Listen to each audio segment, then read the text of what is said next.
हरियाणा विधानसभा के उपाध्यक्ष डॉक्टर कृष्ण मिड्ढा आज निजी कार्यक्रम में शिरकत करने के लिए भिवानी पहुंचे थे। भिवानी में उन्होंने कार्यकर्ताओं से भी मुलाकात की और साथ ही कांग्रेस पर भी खूब निशाने साधे। उन्होंने पंजाबी समुदाय को रिफ्यूजी कहने पर भी कानून बनाने की मांग करने की बात कही। मिड्डा ने कहा कि आज कांग्रेस को सीएलपी लीडर बनाने के लिए कोई नेता नहीं मिल रहा। अगर वो बीजेपी को कहेंगे तो बीजेपी जल्द ही कोई नेता ढूंढ करके कांग्रेस में ही उन्हें दे देगा। भिवानी से दीपक मुटरेजा की रिपोर्ट।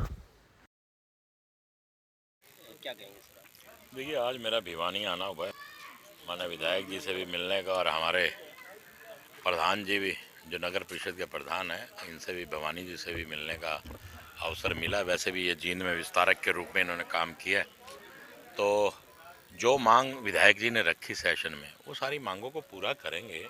और माननीय मुख्यमंत्री जी ने यही कहा है कि हम लोग हरियाणा एक, हरियाणवी एक का जो नारा दिया था माननीय मुख्यमंत्री मनोहर लाल जी ने, उसको सार्थक करते हुए प्रत्येक विधायक के लिए, चाहे वो पक्ष का विधायक हो चाहे वो विपक्ष का विधायक हो, सबके काम किए जाएंगे। और ऐसा पहले हुआ भी है। 5-5 करोड़ रुपए की राशि प्रत्येक विधायक को देने का काम किया ताकि वो अपनी कॉन्स्टिट्यूंसी में काम करवा सके। कोर्ट में जाए ना, धमकी देने की जरूरत ही कि आप जाएं। अभी आपके पास ही उदाहरण है कि रोहतक में 1200 से कांग्रेस के विधायक जीते हैं, कुरुक्षेत्र में 3200 से भी जीते हैं। कुछ ऐसी भी सीटें रही होंगी जहां 500-700 के मार्जिन से कांग्रेस ने जीतने का काम किया, तो वहां ईवीएम कहाँ गई? या जहां जहां जिन जिन क्षेत्रों में कांग्रेस जीती है वहां ईवीएम कैसी गई? उनके पास कोई चारा नहीं है अपनी कमियों को छुपाने का। वो ईवीएम पर दोष दे रहे हैं। नाच न जाने आंगन टेढ़ा।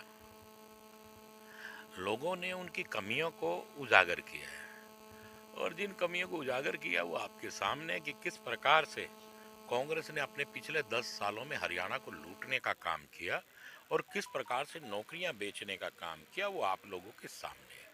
वहीं पर आज भारतीय जनता पार्टी को देखते हैं पारदर्शिता के आधार पर नौकरी देने की मुहिम जो माननीय मुख्यमंत्री मनोहर लाल जी ने शुरू की, उसी मुहिम पर आगे चलते हुए माननीय नायब सैनी जी चल रहे हैं।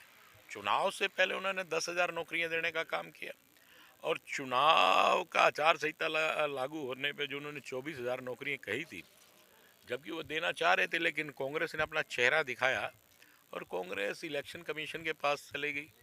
जब इलेक्शन कमीशन के पास चली गई तो इस पर बैन लग गया। लेकिन आज मुख्यमंत्री ने ये कहा, जिस दिन मैं शपथ लूंगा उसी दिन ही मैं नौकरी देने का काम करूंगा, और 24,000 बच्चों को नौकरी देने का काम उसी दिन माननीय मुख्यमंत्री जी ने करने का काम किया। तो ये आप सबके सामने लोग इस बात को समझ चुके हैं। एचसीएस की नौकरियों को ही आप ले लीजिए। पूर्व की सरकारों में ये नौकरियां 2 से 4 करोड़ रुपए में बिकती थी, या किसी नज़दीकी रिश्तेदार को मिलती थी, या नज़दीकी व्यक्ति को मिलती थी, वो मुख्यमंत्री के नज़दीकी हो या मंत्रियों के नज़दीकी हो या कोई खास तौर पर प्रभावशाली व्यक्ति हो। आज वो नौकरियां ऐसी हैं जो गरीब कम्युनिटीज़ के लोग हैं। मेरे यहीं से आप पूरे हरियाणा में 11 नौकरियां जांगड़ा परिवार को मिली, अग्रवाल परिवार को मिली है, और ऐसे ऐसे गरीब परिवारों को एचसीएस की नौकरी मिली है जिनका सपना देखना भी वर्जित था। आप ऐसा सपना देख ही नहीं सकते उन सरकारों में, क्योंकि आप एक ऐसी कम्युनिटी से बिलोंग करते हैं जिसके पास ना पैसा है ना जिसके पास पावर है। तो जो सपना देखा ही नहीं, उस सपने को भी किसी ने पूरा करने का काम किया, तो भारतीय जनता पार्टी ने किया। और गरीब गरीब कम्युनिटीज़ के बच्चे भी आज एचसीएस की नौकरी कर रहे हैं, तो इससे बड़ा उदाहरण और क्या देंगे हम आपको। इसलिए कांग्रेस को नकारने का काम किया। और आप देख रहे हैं कि इलेक्शन से पहले, ये इलेक्शन के दौरान ही यही बात आ गई थी कि 50 वोटों पे हम आपको एक नौकरी देंगे। कोई कह रहा है कि नौकरी के बदले में हम अपने परिवार का और अपना पेट पालेंगे, फिर लोगों का पेट पालने का काम करेंगे। ये जो धंधा था नौकरी बेचने का, धंधे को लेके सभी ने अंकुश लगाने का काम किया। लोगों ने मन बना लिया कि ऐसी दुकानदारी, ऐसी मंडी को दोबारा नहीं खुलने देंगे। सीएलपी लीडर को ढूंढने का वो प्रयास भी कर रहे हैं कि किसको बनना चाहिए। क्या कहेंगे आप? अब ये जिम्मेवारी अगर हमारी है तो ये भी हम ढूंढ के दे देते हैं उनको कि किसको बनाना चाहिए। ये अगलों की जिम्मेवारी है। आप देख सकते हैं कि किस प्रकार से कांग्रेस को आज ये नेता भी नहीं मिल रहा। तो इससे ज़्यादा बड़ा उदाहरण क्या होगा कि आज कांग्रेस की हालत बिल्कुल खस्ता है। इस पूरे हरियाणा के अंदर, पूरे भारत में ही कांग्रेस का सुपड़ा साफ होता जा रहा है। और जिनके पास अपना नेता, जो अपना नेता नहीं चुन पा रहे, तो आगे क्या करेंगे? अगर वो हमारी जिम्मेवारी लगा दे तो हम चुन देते हैं उनका नेता। हम तो यही कह सकते हैं, यही मदद कर सकते हैं इससे ज़्यादा मदद तो भारतीय जनता पार्टी करने वाली नहीं है। सर, पिछली बार समाज को काफ़ी जगह शरणार्थी शब्द का जो है प्रयोग किया जाता है, हालांकि वो कानून नहीं बन पाया था।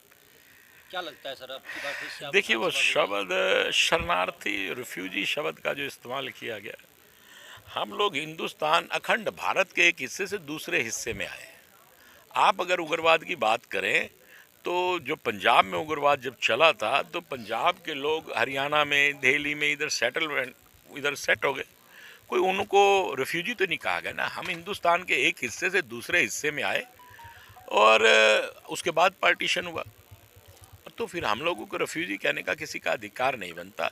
ठीक है, हालात ऐसे हो गए, वहाँ से हमें इस तरफ आना पड़ा और कैंपों में रहे और अलग प्रकार से मेहनत करने का काम किया। आज पंजाबी बिरादरी को आप देखते हैं, अरोड़ा खत्री को, तो हर फील्ड में आज सबसे आगे है, एक मुकाम हासिल किया है, तो ये करने का काम नहीं, तो किया कानून ही। बनाने की बात हुई थी देखिए, आप, कानून बनना चाहिए।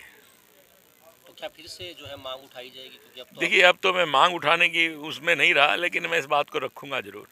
राज्यसभा चुनाव को लेकर के क्या मानते हैं, हरियाणा से अब की बार किसका नंबर जो है वो पड़ सकता है, क्योंकि देखिए, ये फैसला हमारे आला कमान को लेना है, ये उनकी जिम्मेवारी है, और जिसे भी चुनेंगे वो राज्यसभा का मेंबर बन के जाएगा।